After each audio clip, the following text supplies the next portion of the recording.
Hey everybody, welcome to JD's Garage.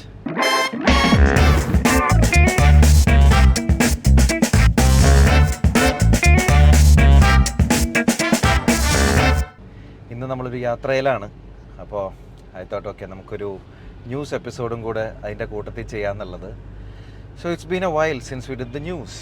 അപ്പോൾ കുറേ കാര്യങ്ങൾ സംഭവിക്കുന്നുണ്ട്. It's a very active and dynamic time in the auto industry. എല്ലാവരുടെയും പുതിയ ഫിനാൻഷ്യൽ ഇയർ തുടങ്ങി, പുതിയ കാര്യങ്ങളൊക്കെ നടക്കുന്നുണ്ട്, പുതിയ ലോഞ്ചുകൾ തുടങ്ങുന്നുണ്ട്. അപ്പോൾ അതുകൊണ്ട് തന്നെ അത്യാവശ്യം കുറേ ആക്ടിവിറ്റി നമ്മുടെ ഒരു ഇന്ത്യൻ ആൻഡ് ഗ്ലോബൽ ഓട്ടോ സ്പേസിൽ നടക്കുന്നുണ്ട്. സോ നമ്മൾ ഇന്നത്തെ ഈ എപ്പിസോഡ് തുടങ്ങുന്നത് is not on the ground but it's on the sky. Well, air ഇന്ത്യയുടെ ലാസ്റ്റ് 747 വിമാനം ടേക്ക് ഓഫ് ആയിരിക്കുകയാണ് ഇന്ത്യയിൽ നിന്ന്.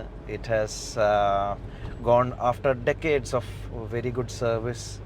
അതിനെ റിട്ടയർ ചെയ്തിരിക്കുകയാണ്. VTEVA എന്ന് പറഞ്ഞിട്ടുള്ള ഫ്ലൈറ്റാണത്. അതായിരുന്നു അതിൻ്റെ ഫ്ലൈറ്റ് നമ്പർ. അതിനെ ആഗ്ര എന്നാണ് എയർ ഇന്ത്യ വിളിച്ചിട്ടുണ്ടായിരുന്നത്. എയർ ഇന്ത്യ എല്ലാ ഫ്ലൈറ്റ്സിനും ഓരോ പേരുകളുണ്ട്. So this was called the Agra. എന്തായാലും ഈ ഫ്ലൈറ്റ് ഒരു 1996 എയർ ഇന്ത്യ ഫ്ലീറ്റിലോട്ട് ഇൻകോർപ്പറേറ്റ് ആവുന്നത്. അപ്പോൾ തൊട്ട് ഇപ്പോൾ വരെ it has done a lot of active service. It has ferried of passengers, VVIPs, ministers, rescue ഓപ്പറേഷൻസിന് പോയിട്ടുണ്ട്. കുറേ ആക്റ്റീവ് സർവീസ് നമ്മുടെ ഇന്ത്യക്ക് വേണ്ടി ചെയ്തിട്ടുള്ളൊരു ഫ്ലൈറ്റാണ്. പക്ഷേ it has been retired from service.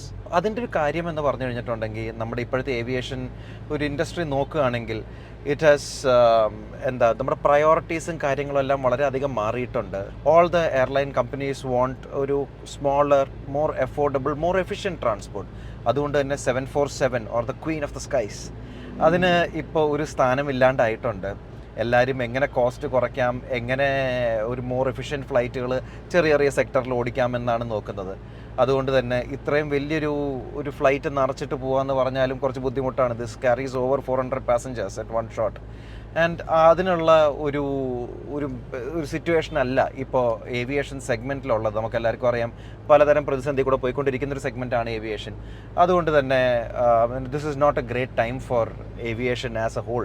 അങ്ങനത്തെ ഒരു സിറ്റുവേഷൻ മനസ്സിൽ വയ്ക്കുമ്പോൾ ചെറിയ മോർ എഫിഷ്യൻറ്റ് എയർക്രാഫ്റ്റ്സ് ആണ് മാനുഫാക്ചറേഴ്സ് പ്രിഫർ ചെയ്യുന്നത്. അങ്ങനെ തന്നെ ഈ 747 നമ്മുടെ ആനകളെ എല്ലാത്തിനെയും പതുക്കെ സൈഡാക്കി വരികയാണ്. എയർ ഇന്ത്യയുടെ കയ്യിൽ ടോട്ടലായിട്ട് 4 747 ബാക്കിയുള്ളത്. ഒരെണ്ണം കൂടെ ബോംബെയിലുണ്ട്. അത് ഷുഡ് ഇവൻച്വലി ഫ്ലൈ ഔട്ട്. പിന്നെ ഉള്ളത് 2 എയർക്രാഫ്റ്റാണ്. ആ 2 എയർക്രാഫ്റ്റും ഇവിടെ തന്നെ ലോക്കലി സ്ക്രാപ്പ് ചെയ്യും for parts and everything. So ഈ എയർലൈൻ്റെ ഒരു സംഭവം എന്ന് പറയുമ്പോൾ അതിൻ്റെ പാർട്സും ഭയങ്കര വാല്യുബിളാണ്, ഭയങ്കര ഒരു വലിയൊരു ഇൻഡസ്ട്രി തന്നെയാണ്. അതുകൊണ്ടാണ് എയർ ഇന്ത്യ 2 ഫ്ലൈറ്റുകൾ ഇവിടെ തന്നെ ലോക്കലി ഡിസ്മാൻറ്റിൽ ചെയ്യാൻ തീരുമാനിച്ചിരിക്കുന്നത്. ഈ വിറ്റ 2 ഫ്ലൈറ്റുകൾ മോസ്റ്റ് പ്രോബ്ലി വല്ല ഫ്രൈറ്റേഴ്സായിട്ടോ അങ്ങനെ എന്തെങ്കിലും റീയൂസ് ആവുമായിരിക്കും. അത് ഇവിടെ നിന്ന് പോകുമ്പോൾ ആക്ച്വലി ഭയങ്കര ഒരു ഇമോഷണൽ നോട്ടായിരുന്നു. കാര്യം ഇവിടെ നിന്ന് ടേക്ക് ഓഫ് ചെയ്ത് കഴിഞ്ഞാൽ ഫൈനൽ ടേക്ക് ഓഫിൽ ഒരു വിങ് വേവ് എന്ന് പറഞ്ഞിട്ടുള്ളൊരു മൂവ്മെൻറ്റ് ചെയ്യും. That is basically reserved only for the last flight of N aircraft. അപ്പോൾ അങ്ങനെ അത് കാണിച്ച് പോകുമ്പോഴേക്കും ഇന്ത്യൻ ഏവിയേഷൻ എന്തൂസിയാസിനും ഈവൻ സാധാരണക്കാർക്ക് വരെ കണ്ണിൽ ഒന്ന് നിറഞ്ഞു പോകും. കാര്യം അതൊരു ഭയങ്കര ഇമോഷണൽ സീനാണ്. അത്രയും വലിയൊരു ജയൻറ്റ്, ഒരു ജെൻറ്റിൽ ജയൻറ്റ് അങ്ങനെ ഒരു ബൈ പറഞ്ഞ് പോകുമ്പോൾ ഉള്ളത്. 747 പറഞ്ഞവർക്ക് അറിയാൻ പറ്റും, it's really quite something.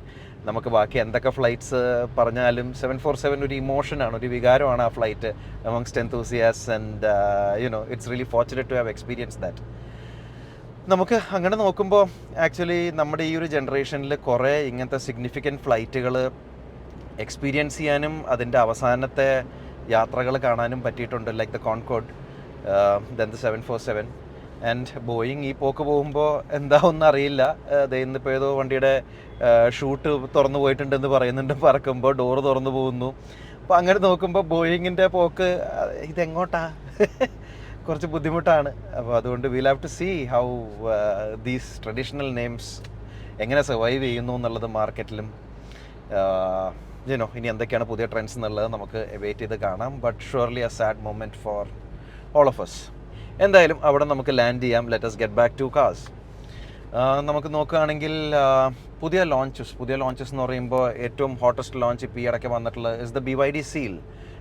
BYDയുടെ third entry into the Indian മാർക്കറ്റാണ്. അവർക്ക് ഓൾറെഡി 2 വണ്ടികളുണ്ട്. ദ BYD E6 അവരുടെ van which was the first launch. അത് കഴിഞ്ഞ് BYD Atto 3 എന്ന് പറഞ്ഞിട്ടുള്ള രണ്ടാമത്തെ വണ്ടിയും കൂടി ഉണ്ട്. അത് രണ്ടും ഒരു മോറോലെസ് മോഡറേറ്റ് സക്സസ് എന്ന് പറയാം അറ്റ് ബെസ്റ്റ്. എനിക്ക് തോന്നുന്നു അത് കൂടുതലും പ്രൈസിങ്ങിൻ്റെ കാര്യങ്ങളും എല്ലാം കൊണ്ടാണ്. E6 വെച്ചിട്ട് they were just testing the waters. അതിനെ പ്രൈവറ്റ് മാർക്കറ്റ് അവർ അധികം ടാർഗറ്റ് ചെയ്തിട്ടുണ്ടായിരുന്നില്ല. Atto 3 കുറച്ച് യുനോ എന്താ പറയുക, E6 വളരെ പ്ലെയിൻ സ്റ്റൈലിംഗ് ആയിരുന്നെങ്കിൽ Atto 3 ഭയങ്കര സൈഫൈ ആയിരുന്നു, എസ്പെഷ്യലി ദി ഇൻറ്റീരിയേഴ്സ്.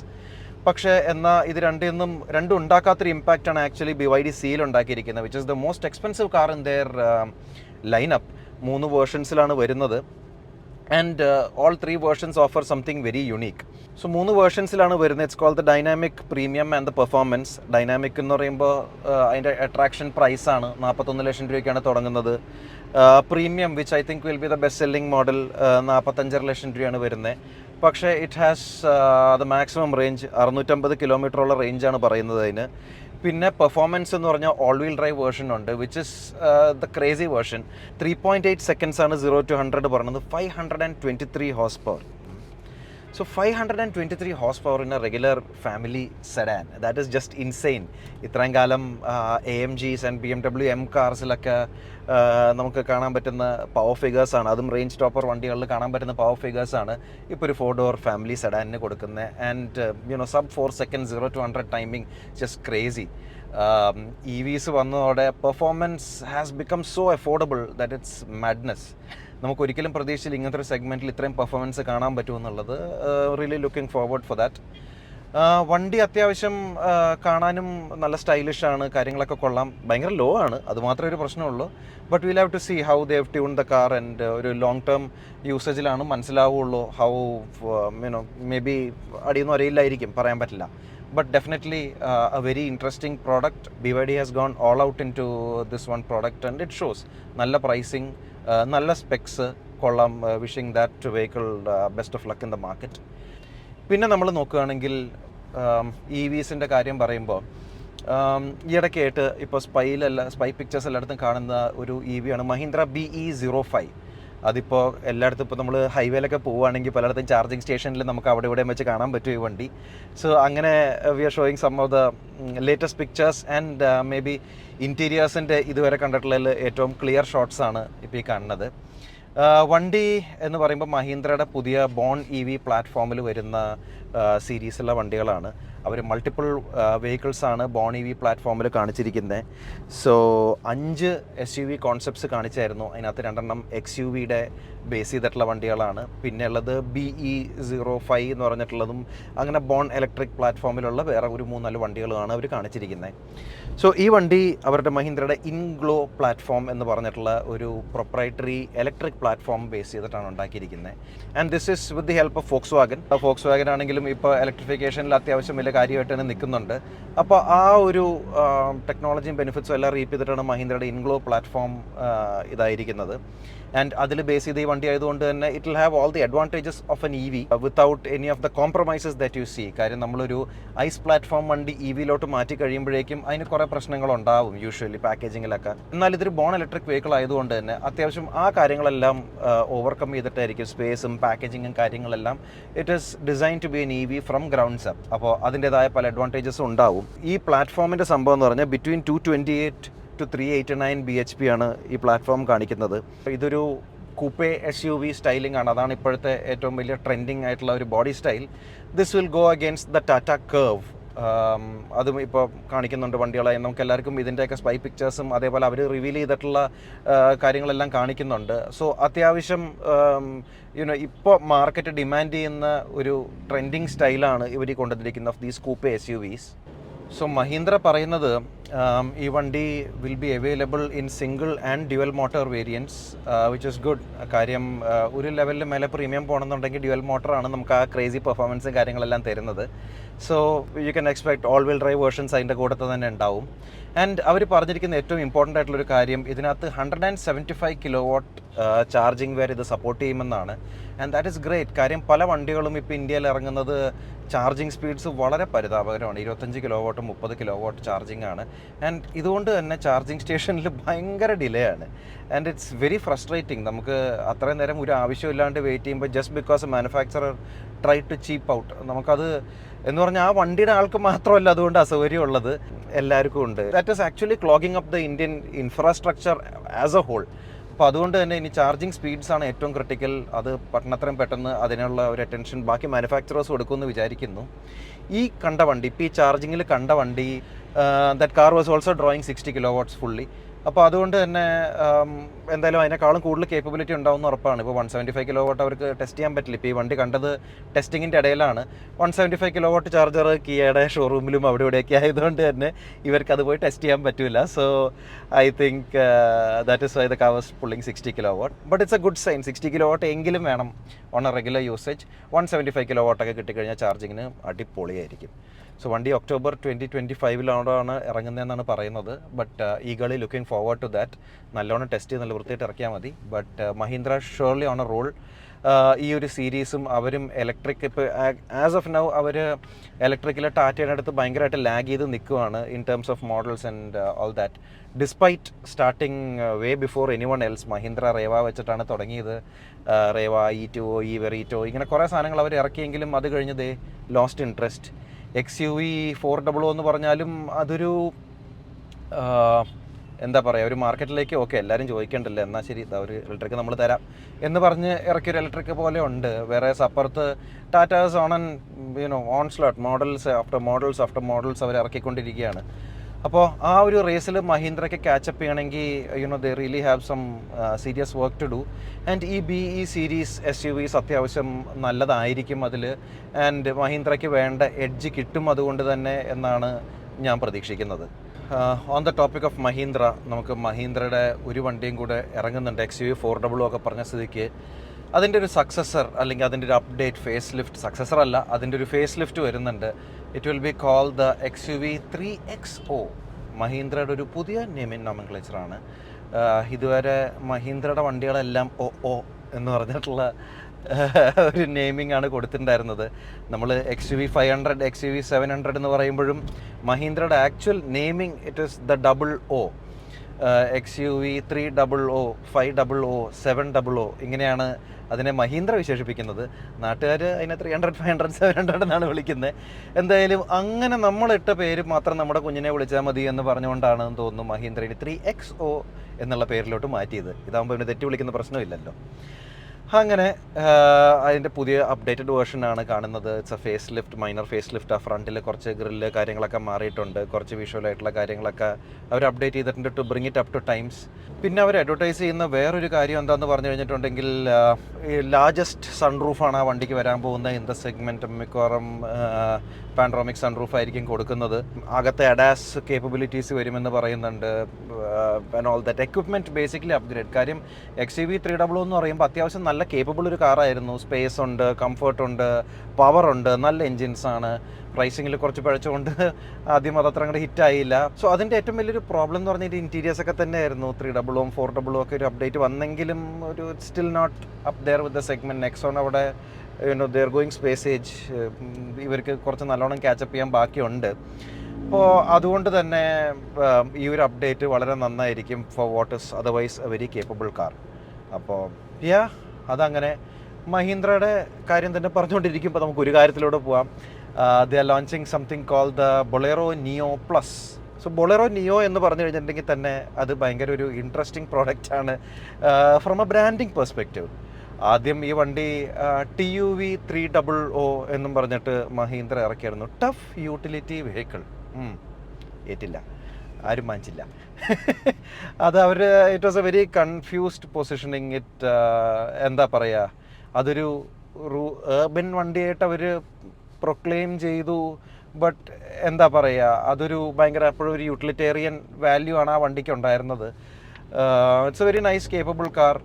കംഫർട്ടബിൾ ആണ്, ടഫാണ്, it can take a lot of abuse. കാര്യങ്ങളൊക്കെ സത്യമായിരുന്നെങ്കിലും അതിൻ്റെ പേരും പൊസിഷനിങ്ങും എല്ലാം കൂടെ തെറ്റിയതുകൊണ്ട് തന്നെ TUV 300 എന്ന പ്രൊഡക്റ്റ് മാർക്കറ്റ് അത്യാവശ്യം റിജക്റ്റ് ചെയ്തു. അപ്പോൾ അവരെന്ത് ചെയ്തു, നൈസായിട്ട് അതിൻ്റെ പേര് മാറ്റി ബൊളേറോ എന്ന് വിളിച്ചു. ബൊളേറോ നിയോ, അടിപൊളി, എല്ലാവരും ഹാപ്പി. വണ്ടി നല്ല ഹാപ്പി ആയിട്ട് വിൽക്കുന്നുണ്ട്. ആൻഡ് ഇതിൻ്റെ കൂട്ടത്തിൽ മഹീന്ദ്രയുടെ one of multiple experimental vehicles എന്ന് തന്നെ പറയാം. മഹീന്ദ്രയ്ക്ക് ഇറക്കിയുള്ളതാണ്. ഇങ്ങനത്തെ കുറേ റാൻഡം സാധനം ഇറക്കുമ്പോൾ ആരുടെടുത്തും പറയില്ല, അല്ലെങ്കിൽ കൊടുക്കില്ല. ഇങ്ങനത്തെയൊക്കെ വണ്ടികൾ മഹീന്ദ്രയ്ക്ക് കുറച്ചെണ്ണം ഉണ്ടായിരുന്നു. ക്വാണ്ടോ, ന്യൂവോ സ്പോർട്ട് എന്നൊക്കെ പറഞ്ഞ് കുറേ വണ്ടികളുണ്ടായിരുന്നു, which I don't know if anyone remembers. അതേപോലത്തെ ഒരു സാധനമായിരുന്നു TUV 300+. ഇടയ്ക്ക് കുറച്ച് ഇറക്കിയോന്ന് വെച്ചാൽ ഇറക്കിയില്ലെന്ന് വെച്ചാൽ ഇറക്കിയില്ല. എല്ലാ ഷോറൂമിലും വരില്ല, എല്ലാ ഡീലർക്കും വരില്ല, അല്ലെങ്കിൽ ജോഗ്രഫിക്കലി എല്ലായിടത്തും ഉണ്ടാവില്ല വണ്ടി. അത് ഞാൻ ഓൺലൈനൊക്കെ കണ്ടിട്ടുള്ളൂ, ഞാൻ ജീവിതത്തിൽ ഒരെണ്ണം എങ്ങാണ്ടേ കണ്ടിട്ടുള്ളൂ, TUV 300+. സോ ആ സാധനം തന്നെ അവർ പിന്നെ ഇറക്കിയിട്ടുണ്ട് as the Bolero neo plus. It's basically as the name suggest plus XL version of the Bolero neo. So neo എന്ന് പറയുമ്പോൾ sub 4 മീറ്റർ SUV ആണ്. 2 റോ ഫോർവേഡ് ഫേസിങ് സീറ്റ്സും ബാക്കിൽ ബെയർലി ഒരാൾക്ക് ബൂട്ടിലിരിക്കാൻ പറ്റുന്ന പോലത്തെ സൈഡ് ഫേസിങ് സീറ്റ്സും ആയിരുന്നു. സോ ബൊളേറോ നിയോ പ്ലസ് എന്ന് പറയുമ്പോൾ രണ്ടുപേർക്കും കൂടെ ബാക്കിൽ ഇരിക്കാനുള്ള സ്ഥലമുണ്ട്. It's A longer overhang version of that car. It's same car, longer wheel base എന്ന് പറയാൻ പറ്റില്ല, ലോങ്ങർ ഓവർഹാങ് ആണ്. ഏറ്റവും വലിയ അഡ്വാൻറ്റേജ് എന്ന് പറയുമ്പോൾ ഈ വണ്ടിക്ക് 2.2 ലിറ്റർ എഞ്ചിനാണ് അവർ കൊടുത്തിരിക്കുന്നത്, ദി M-Hawk. മറ്റേത് അവരുടെ ചെറിയ M-Sparrow എന്ന് വേണമെങ്കിൽ പറയാൻ പറ്റുന്ന 1.5 ലിറ്റർ എഞ്ചിനാണ്. ബിക്കോസ് sub 4 മീറ്റർ വണ്ടികൾക്ക് അണ്ടർ 1.5 ലിറ്റർ ആണെങ്കിൽ ടാക്സ് ബെനിഫിറ്റ്സ് ഉണ്ട്. ആ സൈസ് വലുതാക്കിയതോടെ ആ ടാക്സ് ബെനിഫിറ്റ് എന്നുള്ള ഇതൊന്നുമില്ല. പിന്നെ അവർക്ക് ആ 1.5 ലിറ്റർ കൊടുക്കണം എന്ന് there is no compulsion. And that is very appreciate Mahindra. കാര്യം ആവശ്യമില്ലാന്നുണ്ടെങ്കിൽ വെറുതെ പവർ കുറഞ്ഞ വണ്ടി വേണ്ട, ആൾക്കാർ എൻജോയ് ചെയ്യട്ടെ, നല്ല എഞ്ചിൻ ഓടിക്കട്ടെ, നല്ല പവർ കിട്ടട്ടെ എന്നുള്ള മട്ടിൽ തന്നെ ആ എഞ്ചിൻ കൊടുത്തു. And that is good in a way. കാര്യം അല്ലെങ്കിൽ ഈ സാധനങ്ങൾ 10 പേരെയും വലിച്ച് കയറ്റി ഹൈവേയിൽ ചെറിയ എഞ്ചിനും കൊണ്ട് സ്ട്രഗിൾ ചെയ്യുന്ന നമ്മൾ വെറുതെ കാണേണ്ടി വരും. whereas with the 2.2 you will not have any other issues like that. It's a very capable engine. 1.5 നല്ല എഞ്ചിനാണ് ആ ചെറിയ വണ്ടിക്ക്. വലിയ വണ്ടി വരുമ്പോൾ 2.2 വന്നത് ഡെഫിനറ്റ്ലി ഗ്രേറ്റ്. ആൻഡ് ഇതിൻ്റെ ഏറ്റവും വലിയ കാര്യം 2.2 കൊടുത്തതിൻ്റെ ഒരു അഡ്വാൻറ്റേജ് ഞാൻ പറയാൻ കാര്യം, ഇതിൻ്റെ തന്നെ അവരൊരു ആംബുലൻസ് വേർഷൻ ഇറക്കിയിട്ടുണ്ട്. ആംബുലൻസ് വേർഷൻ എന്ന് പറയുമ്പോൾ തന്നെ അത്യാവശ്യം സ്പീഡിൽ പോകണം, അത്യാവശ്യം ജീവൻ രക്ഷിക്കാനുള്ളതാണ്. ആ സമയത്ത് പവറില്ലാണ്ട് നമ്മൾ കിടന്ന് ചക്രശ്വാസം വലിച്ചിട്ട് കാര്യമില്ല. അപ്പോൾ it's actually catering to a big void in the മാർക്കറ്റിലിപ്പോൾ അങ്ങനത്തെ ഒരു വണ്ടി എന്ന് പറയാനായിട്ട് ഒന്നുമില്ല. സോ ഈ സെഗ്മെൻ്റ് എന്ന് പറയുമ്പോൾ എന്നും മഹീന്ദ്രയുടെ ഒരു ഫീൽഡായിരുന്നു. നമുക്ക് പഴയ മാർഷലും പഴയ കമാൻഡറും എല്ലാം ഇങ്ങനത്തെ ഒരാളെ കൊണ്ടായിരുന്ന ഒരു വണ്ടി ആയിരുന്നു. ഒരു with a lot of off roading capability also. 4x4 അല്ലെങ്കിലും 4x4 ഉണ്ടായിരുന്നു. ബട്ട് ഈവൻ വിത്തൗട്ട് 4x4 മഹീന്ദ്രയുടെ ആ സെഗ്മെൻറ്റ് വണ്ടി ചെയ്യുന്ന ആ പണിയെടുക്കൽ വേറൊരു വണ്ടിക്കും ചെയ്യാൻ പറ്റില്ല. അപ്പോൾ അതുകൊണ്ട് തന്നെ it's A continuation of A legacy എന്ന് തന്നെ നമുക്ക് പറയാം. And that's nice. നല്ല ഡീസൻറ്റ് പ്രൈസിങ് ഒക്കെയാണ്, അത്യാവശ്യം കുഴപ്പമില്ല. എനിക്ക് ആ സൈഡ് ഫേസിങ് സീറ്റ്സിനോട് വലിയ യോജിപ്പില്ല on the safety aspect and comfort aspect. പക്ഷേ വെൽ അതാണ് അതിൻ്റെ റോള്. So that's that. എന്തായാലും ഇപ്പോൾ ബൊളേറോ നിയോ പ്ലസിനെ പറ്റി നമുക്ക് പറയുമ്പോൾ, ബൊളേറോ നിയോ ഇപ്പോൾ ന്യൂസിൽ വേറൊരു കാരണം കൂടെ കൊണ്ടുണ്ട്. And that is the latest round of crash safety test that have happened. അത് എന്താന്ന് പറഞ്ഞു കഴിഞ്ഞിട്ടുണ്ടെങ്കിൽ ഇപ്പോൾ ഗ്ലോബൽ NCAP 3 വണ്ടികൾ ടെസ്റ്റ് ചെയ്തിട്ടുണ്ട്. Bolero Neo, Honda Amaze and the Kia Carens. ഇതൊരു വളരെ റാൻഡം ടെസ്റ്റാണ്. ഗ്ലോബൽ NCAPൻ്റെ പരിപാടികൾക്ക് ഒരിക്കലും we have always been very sceptical about global NCAP. എന്തായാലും നോക്കുകയാണെങ്കിൽ പറയുന്ന സംഭവങ്ങൾ 1, 2, 3 ആണ് ടെസ്റ്റ് റിസൾട്ടുകൾ. നിയോന് 1, എമേസിന് 2, കാരറ്റ്സിന് 3. ഓക്കെ, സോ നമുക്ക് സ്റ്റാർട്ട് ഓഫ് ചെയ്യുമ്പോൾ തന്നെ ബൊളേറോ നിയോ 1 സ്റ്റാർ ആണ് കാണിക്കുന്ന കാര്യം. ചെസ്റ്റ് പ്രൊട്ടക്ഷനൊക്കെ ബാഡായിട്ടാണ് വരുന്നത്. Again it's an older vehicle. Mahindra ഈ ഒരു പുതിയ മോഡൽ ഓൺസ്ലോട്ടിൽ വരുന്നതിന് മുമ്പേ ഉള്ള വണ്ടിയാണ് ഇത്. ഈ വണ്ടി എന്ന് പറഞ്ഞാൽ ബൊളേറോ നിയോ എന്നുള്ള ബ്രാൻഡിങ് കുറച്ച് പുതിയതാണെങ്കിലും TUV, ടഫ് യൂട്ടിലിറ്റി വെഹിക്കിൾ ആയിട്ട് ഇറങ്ങിയതാണ്. പക്ഷേ ടഫല്ല. ഇടിച്ചപ്പോഴേക്കും ക്രാഷ് സേഫ്റ്റി വളരെ മോശമാണ്. Chest protection quite weak. Generally എല്ലായിടത്തും നോക്കുകയാണെങ്കിലും ആവറേജ് സ്കെയിലാണ്. But again more or less expected. ലുക്കിലല്ലല്ലോ, വർക്കിലാണല്ലോ കാര്യം. അപ്പോൾ അതുകൊണ്ട് it's not performed according to ഇപ്പോഴത്തെ ഒരു പ്രോട്ടോക്കോൾ. പിന്നെ വേറെ കാര്യമുണ്ട്, പുതിയ പ്രോട്ടോക്കോൾ മച്ച് ടഫറാണ്. ഇത്രയും പഴയൊരു വണ്ടി എടുത്തിട്ട് ഇപ്പോഴത്തെ ഈ പുതിയ പ്രോട്ടോക്കോൾ ചെയ്യുന്നതിൻ്റെ അർത്ഥം എനിക്ക് മനസ്സിലാവുന്നില്ല. കാര്യം you can't expect it to perform decently. And also ഇതിനകത്ത് വേറൊരു കൺഫ്യൂഷൻ എന്ന് പറഞ്ഞാൽ, ഗ്ലോബൽ NCAPകാർ പറഞ്ഞിട്ടുണ്ട് ബാക്കിൽ സൈഡ് ഫേസിങ് സീറ്റ് ആണെന്നുണ്ടെങ്കിൽ എന്തായാലും 0 ആയിരിക്കുമെന്ന്. പക്ഷേ ഇതിന് വണ്ടി കിട്ടി, കണ്ടില്ലെന്ന് തോന്നുന്നു, മടക്കി വെച്ചിട്ടുണ്ടാവും സീറ്റ് ചിലപ്പോൾ. എന്തായാലും അതങ്ങനെ. So this was tested much earlier. അതാണ് ഇതിൻ്റെ വേറൊരു കോമഡി. ഇത് നേരത്തെ ടെസ്റ്റ് ചെയ്തിട്ട് ഇപ്പോൾ റിലീസ് ചെയ്തു ഇതിൻ്റെ റിസൾട്ട്. Okay, what ever. അതൊന്ന്. രണ്ടാമത്തത് which is the 2-star car Honda Amaze. Again എന്തിന് ഇപ്പം കൊണ്ട് എമേസ് ടെസ്റ്റ് ചെയ്യുന്നത്? പാവം, അത് ഇത്രയും കാലമായിട്ട് അത് തീർന്നു. ഹോണ്ട പോലും ആ വണ്ടിയെ പറ്റി മിണ്ടുന്നില്ല. കുറേ കാലമായി ആ വണ്ടി ഇറങ്ങിയിട്ട്. It's nearing it's replacement cycle. ഇത് വണ്ടി പുതിയതായിരുന്നപ്പോൾ ഈ വണ്ടി ടെസ്റ്റ് ചെയ്തപ്പോൾ 4-star റേറ്റിംഗ് കിട്ടിയതാണ്. എല്ലാവരും ഞെട്ടിയതാണ്. That above what was expected of that car അതിന് ആ സമയത്ത് കിട്ടിയതാണ്. എന്തായാലും അത് കഴിഞ്ഞിട്ട് ഇപ്പോൾ കൊണ്ടുപോയത് ടെസ്റ്റ് ചെയ്ത് പുതിയ പ്രോട്ടോക്കോളിൽ ടെസ്റ്റ് ചെയ്തിട്ട് അതിന് 2-star അത്രേ കിട്ടുള്ളൂ. കാര്യം എന്ന് പറഞ്ഞിട്ടുണ്ടെങ്കിൽ ഇതിന് 6 എയർ ബാഗ് ഇല്ല. 6 എയർ ബാഗ് ഇല്ലെങ്കിൽ അതിന് 3-starൽ മേലെ കിട്ടൂല. ആൻഡ് ഇപ്പോൾ നമ്മൾ റേറ്റിംഗ് നോക്കുകയാണെങ്കിൽ അത് പുതിയ വേർണയുടെ അത്രയൊക്കെ തന്നെ ഉണ്ട്. It is better than the 3-star കിട്ടിയ കാരൻസിന് 3-star കിട്ടി despite having A lower overall score because അതിന് 6 എയർ ബാഗ് ഉണ്ട്. പക്ഷേ കാരൻസിൻ്റെ സ്ട്രക്ചർ അൺസ്റ്റേബിൾ ആണ്. ഇതിൻ്റെ സ്ട്രക്ചർ ഫെർദർ ഇമ്പാക്റ്റിന് സ്റ്റേബിൾ ആണ് എമേസിൻ്റെ. പക്ഷേ ഇതിന് 2-star ഉള്ളൂ. I don't know. All of this is very take it with a pinch of salt. Global എൻക്യാപ്പിൻ്റെ കഥകളാണ് but again Bharat crash test വരുന്നു എന്നൊക്കെ പറയുന്നുണ്ട്. എന്തായാവോ ഒന്നും കേൾക്കണില്ല അതിനെ പറ്റിയിട്ട്. പിന്നെ so will have to see. So Kia Carens ഇത് 3ാമത്തെ പ്രാവശ്യമാണ് ടെസ്റ്റ് ചെയ്യുന്നത്. ഇതിനു മുമ്പ് ടെസ്റ്റ് ചെയ്തപ്പോൾ എന്തോ നെക്കിൻ്റെ പ്രൊട്ടക്ഷൻ ബാഡാണെന്നും പറഞ്ഞിട്ട് സ്കോർ കുറഞ്ഞു. എന്തായാലും അതുകൊണ്ട് തന്നെ അവർ ആ നെക്കിൻ്റെ കാര്യം അപ്ഗ്രേഡ് ചെയ്തിട്ടുണ്ട്. But at this price we expect at least 5-star rating. കാര്യം 6 എയർ ബാഗും കാര്യങ്ങളൊക്കെ ഉണ്ട്. അപ്പോൾ എന്തായാലും ഇതിനെ നമ്മളൊരു 5-star പ്രതീക്ഷിക്കുന്നു. ഹോപ്പ്ഫുള്ളി ഒരു അപ്ഡേറ്റഡ് വേർഷൻ വരുമ്പോഴേക്കും സേഫ്റ്റിക്കും കൂടെ അവർ കൂടുതൽ പ്രയോറിറ്റി കൊടുക്കും. എന്തായാലും അതങ്ങനെ. ഓക്കെ, സോ വേറെ ന്യൂസ് എന്ന് പറഞ്ഞു കഴിഞ്ഞിട്ടുണ്ടെങ്കിൽ സിട്രോയിനെ പറ്റി പറഞ്ഞിട്ട് കുറച്ച് കാലമായി. സിട്രോയിൻ്റെ ന്യൂസ് പറയുകയാണെങ്കിൽ 2 കാര്യങ്ങളുണ്ട്. ഒന്ന്, സിട്രോയിൻ MS ധോണീനെ ബ്രാൻഡ് അംബാസിഡറായിട്ട് എടുത്തിരിക്കുകയാണ്. സിട്രോയിൻ്റെ പ്രശ്നം അതൊന്നും ആയിരുന്നില്ല. സിട്രോയിന് വേണ്ടത് ഇപ്പോൾ ബ്രാൻഡ് അംബാസിഡറിനെ അല്ല. എന്തായാലും യെറ്റ് അനദർ ക്രേസി ഡിസിഷനിൽ they have appointed MS Dhoni as their brand ambassador, paying him multiple crores a year. Automobile industry പണ്ട് 90s എടുക്കുകയാണെങ്കിൽ ബ്രാൻഡ് അംബാസിഡേഴ്സ് ഭയങ്കര ഇമ്പോർട്ടൻ്റ് ആണ്. കാര്യം 90s when Hyundai came to India, late 90s ആർക്കും Hyundai എന്നുള്ള brand അറിയില്ല. കൊറിയക്കാർ car ഉണ്ടാക്കുന്നുണ്ടെന്ന് അറിയില്ല. പലർക്കും കൊറിയ എന്നുള്ള രാജ്യം അറിയില്ലായിരുന്നു. അപ്പോൾ ആ ഒരു സിറ്റുവേഷനിൽ Shahrukh Khan, who was A familiar house hold name, ഇന്ത്യയിൽ വന്ന് ഇതിലോട്ട് ഹ്യുണ്ടായി അടിപൊളിയാണെന്നൊക്കെ പറഞ്ഞു കഴിഞ്ഞപ്പോഴേക്കും ആൾക്കാർക്ക് ഓക്കെ ഷാറുഖ് ഖാൻ പറയുന്നുണ്ട്, എന്നാൽ പിന്നെ നമുക്ക് പരീക്ഷിച്ച് നോക്കാം എന്ന് പറഞ്ഞ് പരീക്ഷിച്ച് നോക്കിയിട്ടാണ് സാൻഡ്രോ അടിപൊളി വണ്ടിയാണെന്ന് മനസ്സിലായി. then it's you know the story. Hyundai just went on to become one of the biggest manufacturers in India. So ആ കാലം അല്ല ഇപ്പോൾ. കാര്യം ഇപ്പോൾ സിട്രോയിൻ എന്ന് പറഞ്ഞ ബ്രാൻഡ് എല്ലാവർക്കും അറിയാം അത്യാവശ്യം. ഒരു ഗ്ലോബൽ മാനുഫാക്ചറാണ്. അവരുടെ വണ്ടികൾക്ക് പല ഫീച്ചേഴ്സും പല കാര്യങ്ങളും ഇൻ്റർനാഷണലി ഉണ്ട്. നല്ല റൈഡാണ്, ഓടിക്കാൻ നല്ലതാണ്, കാണാനും അത്യാവശ്യം ഫങ്കി സ്റ്റൈലിംഗ് ആണ്. So people know about Citroën. അത് അറിയാത്തൊരു ബ്രാൻഡൊന്നും അല്ല. And the Indian consumer is also a lot more aware now. So ലോകത്ത് നടക്കുന്ന മിക്ക കാര്യങ്ങളും നമ്മുടെ ഇന്ത്യൻ ബയേഴ്സിന് അറിയാം. അപ്പോൾ അതുകൊണ്ടൊരു ബ്രാൻഡ് അംബാസിഡർ കൊണ്ട് മാത്രം വിൽക്കാത്ത വണ്ടിയൊന്നും അല്ല. കാര്യം Citroen is doing 0.21% of Indian മാർക്കറ്റാണ് സിട്രോണിനുള്ളത്. ഹാർഡ്ലി 1000 വണ്ടി പോലും വിൽക്കുന്നില്ല. അങ്ങനത്തെ ഒരു സിറ്റുവേഷനിൽ അതിൻ്റെ പ്രശ്നം അവർ നോക്കേണ്ടത് എന്തുകൊണ്ട് വിൽക്കുന്നില്ല എന്ന് പറഞ്ഞ് നോക്കുമ്പോൾ they should first look at the product and not a brand ambassador. കാര്യം പ്രോഡക്റ്റിൻ്റെ പ്രശ്നം കൊണ്ട് തന്നെയാണ് വിൽക്കാത്തത്. പ്രൊഡക്റ്റിൻ്റെ പ്രശ്നം എന്ന് പറയുമ്പോൾ ആ പ്രൊഡക്റ്റ് ആക്ച്വലി നല്ല വണ്ടികളാണ്, ഓടിക്കാൻ നല്ലതാണ്, എൻട്രി എക്സിറ്റ് കാര്യങ്ങളൊക്കെ കംഫർട്ടബിളാണ്, റൈഡ് സൂപ്പർബാണ്. പക്ഷെ അവിടെ തീർന്നു. എക്വിപ്മെൻറ്റ് ഇല്ലാതെ ഓൾവേസ് ഫീൽ ഷോർട്ട് ചേഞ്ച്ഡ്. നമുക്കത് ആദ്യം വന്നപ്പോൾ ഈ ഡേ നൈറ്റ് മിറർ ഇല്ല, അകത്ത് കുറ്റി വെച്ച് അഡ്ജസ്റ്റ് ചെയ്യണം, ഇൻറ്റേർണൽ മിറേഴ്സ്, ഓട്ടോമാറ്റിക് ഇല്ല, ക്രൂസ് കൺട്രോൾ ഇല്ല, അങ്ങനെ പല പല സാധനങ്ങൾ ഇല്ലാണ്ട് ആണ് ഈ വണ്ടി ഓരോ സ്റ്റേജിൽ ഇറക്കുന്നത്. എന്നിട്ട് ഫീച്ചേഴ്സ് ഇറക്കുമ്പോഴും മറ്റേ ജഗതി പണ്ട് ബോംബറില്ല, 1 ബോംബ് 2 ബോംബ് 3 ബോംബ് എന്ന് പറയുന്നതല്ലേ. ആദ്യം നിങ്ങൾക്ക് റിയർ വൈപ്പർ എടുത്തോ, കുറച്ച് കാലം കഴിയുമ്പോൾ വേറൊരു സാധനം എടുത്തോ, കുറച്ച് കാലം കഴിയുമ്പോൾ ഡേ നൈറ്റ് മിറർ വന്നു. ഇതൊക്കെ ഒരു ഫീച്ചറാണ് ഇക്കാലത്ത് പറയാനായിട്ട്. സോ ഇപ്പോഴും ക്ലൈമറ്റ് കൺട്രോൾ ഇല്ല, ഹാച്ച് ബാക്കിൽ ഓട്ടോമാറ്റിക് ഇല്ല. It's very weird. സിട്രോയിൻ്റെ ഒരു ലാസ്റ്റ് അറ്റംപ്റ്റ് ആണ് ആ C3 പ്ലാറ്റ്ഫോമിൽ എനിക്ക് തോന്നുന്നു ഇപ്പോൾ വരാൻ പോകുന്ന അടുത്ത വണ്ടി, ദ ബസോൾട്ട്. ഇപ്പോൾ നമ്മുടെ ടാറ്റ കേവ് ഒക്കെ കാണിക്കുന്ന പോലത്തെ കൂപ്പെ SUV ആണ് ഇപ്പോഴത്തെ ഏറ്റവും ട്രെൻഡിങ് ഡിസൈൻ സ്റ്റൈലാണ് കൂപ്പെ SUV.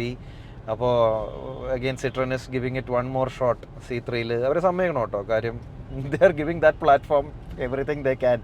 ഹോപ്പ്ഫുള്ളി ബസോൾട്ട് വരുമ്പോഴേക്കും they would have figured all of this out and എല്ലാം വേണ്ട പോലെ എക്വിപ്മെൻറ്റും ക്ലൈമറ്റ് കൺട്രോളും ഓട്ടോമാറ്റിക്കും ഒരു ഫുള്ളി ലോഡഡ് വേർഷനും എല്ലാം കൊടുത്ത് കസ്റ്റമറിന് വേണ്ട സാധനം കിട്ടും. And hopefully that will be Citroen's big moment in India. And success ആവട്ടെ എന്ന് വിഷ് ചെയ്യുന്നു. But will have to see how they roll out that car. On the topic of SUVs, നമുക്ക് കൂപ്പ അല്ലാത്തൊരു SUVനെ പറ്റി പറയാം. Going to the international scene, the Mercedes G580, മെഴ്സിഡീസിൻ്റെ latest SUV offering ആണ്. It is the electric version of the G-Class. So അതിനെ EQG എന്നുള്ള പേരിലാണ് ഇറക്കാൻ ഉദ്ദേശിച്ചിട്ടുണ്ടായിരുന്നത്. ഇത്രയും കാലം വണ്ടി കാണിച്ചപ്പോഴേക്ക് EQG എന്നാണ് വിളിച്ചിരുന്നത്. താങ്ക്ഫുള്ളി അവർ ആ പേര് മാറ്റി. കാര്യം EQ എന്നുള്ള ആ ബ്രാൻഡ് തന്നെ മെഴ്സിഡീസ് അങ്ങോട്ട് വലിയ പരീക്ഷണങ്ങൾ നടത്തിയെങ്കിലും എല്ലാം ഒരു ലാക്ലസ്റ്റർ പെർഫോമൻസ് ആണ് കാണുന്നത്. EQS apparently is the highest depreciating car in the world now. അപ്പം ആ ഒരു ചീത്തപ്പേരുള്ള സ്ഥിതിക്ക് ആ EQ എന്നുള്ള ബ്രാൻഡ് നൈസായിട്ട് മെഴ്സിഡീസ് അങ്ങോട്ട് തട്ടി. And it doesn't make sense. കാര്യം എന്ന് പറഞ്ഞാൽ ഇപ്പോൾ ഇനി ഗോയിങ് ഫോർവേഡ് എല്ലാത്തിൻ്റെയും ഒരു വേർഷൻ തന്നെ ഇലക്ട്രിക് എല്ലാ വണ്ടിക്കും ഉണ്ടാവും. ഇപ്പോൾ E-Class ആയാലും S-Class ആയാലും C-Class ആയാലും. And it was getting very confusing. SUVയും കാറും എല്ലാം കൂടെ EQ ബ്രാൻഡിങ്ങിൽ കൊടുത്ത് ഭയങ്കര കൺഫ്യൂസിങ് ആയിരുന്നു. EQS SUV, EQS എല്ലാം. So thankfully they have done away with that. And G580 എന്നുള്ള ബ്രാൻഡിങ്ങിലാണ് ഇപ്രാവശ്യം ഇറക്കിയിരിക്കുന്നത്. G550 ആണ് അത് പെട്രോൾ വേർഷൻ. പിന്നെ G63 കാര്യങ്ങളൊക്കെ ഉണ്ട്. സോ G580 എന്ന് പറയുമ്പോൾ കുറേ കാലം കഴിഞ്ഞിട്ട് പേരിന് എന്തെങ്കിലും ഒരു അർത്ഥമുണ്ട്. കാര്യം എന്ന് പറഞ്ഞാൽ it is about 578 horse power. So 580 make some sense there. പണ്ട് മെഴ്സിഡീസ് എന്നൊക്കെ പറയുമ്പോൾ CC വെച്ചിട്ടായിരുന്നു നമുക്ക് കാണാൻ പറ്റുന്നതായിരുന്നത്. E250 അല്ലെങ്കിൽ E240 എന്നൊക്കെ പറഞ്ഞിട്ട് നമുക്ക് അറിയായിരുന്നു അതിന് എന്തെങ്കിലും അർത്ഥം ഉണ്ടായിരുന്നു. പിന്നെ കുറേ കഴിഞ്ഞപ്പോഴേക്കും ഒന്നും മനസ്സിലാവാണ്ടായി. But at least now we are going back to that. So G-Class it is coming with 4 independent motors on all 4 wheels. അങ്ങനെയാണ് അതിൻ്റെ 4 വീൽ ഡ്രൈവ് കൺട്രോൾ ചെയ്യുന്നത്. അതുകൊണ്ട് തന്നെ അതിന് ഓഫ് റോഡും ഭയങ്കര അധികം കൺട്രോൾ പെർഫോമൻസും കാര്യങ്ങളൊക്കെ ചെയ്യാൻ പറ്റും. You have individual gear boxes in all of the wheels. It has a 116 kWh battery. 200 kW charging ആണ് അവർ പറഞ്ഞിരിക്കുന്നത് ഇതിന് ഫാസ്റ്റ് ചാർജിങ്ങിൽ. That's great. അടിയിൽ ഫുൾ കാർബൺ പ്രൊട്ടക്ഷനാണ് കൊടുത്തിരിക്കുന്നത് ബാറ്ററിക്കും കാര്യങ്ങൾ. കാര്യം ഈ G-Wagon ആയതുകൊണ്ട് തന്നെ ആൾക്കാർ സാധാരണ G63 കൊണ്ട് ആരും ഓഫ് റോഡ് പോയില്ലെങ്കിൽ ഈ വണ്ടി ഇപ്പം എന്തായാലും എല്ലാവരും എടുത്ത് ഓഫ് റോഡ് പോകുന്നുള്ള കാര്യം ഉറപ്പാണ്. അറ്റ്ലീസ്റ്റ് പരീക്ഷിക്കാൻ വേണ്ടിയെങ്കിലും. അപ്പോൾ അതുകൊണ്ട് തന്നെ they have given full protection for the battery pack and കാര്യങ്ങളൊക്കെ അത്യാവശ്യം നന്നായിട്ടുണ്ട്. ബാക്കിൽ നോക്കുകയാണെങ്കിൽ അതിൻ്റെ ആ സ്ക്വയർ ടെയിൽ ഗേറ്റ് നമ്മുടെ സ്പെയർ വീൽ മൗണ്ടിൻ്റെ അകത്ത് ചാർജറാണ് ഇരിക്കുന്നത്, സ്പെയർ വീലല്ല. ഇൻട്രസ്റ്റിംഗ് കാര്യങ്ങൾ അതിനകത്ത് പറയുവാണെങ്കിൽ നമുക്ക് അതിനകത്ത് G-Turn എന്ന് പറഞ്ഞ സാധനമുണ്ട്. ബേസിക്കലി ആ ടാങ്ക് ടേൺ. നമുക്ക് 4 ഇൻഡിവിജ്വൽ മോട്ടോഴ്സ് ആയതുകൊണ്ട് അത് നിന്ന് ഇങ്ങനെ കറങ്ങും. അത് നേരെ ടാങ്ക് കറങ്ങുന്ന പോലെ കറങ്ങാനുള്ളൊരു ഓപ്ഷൻ ഉണ്ട് അതിന്.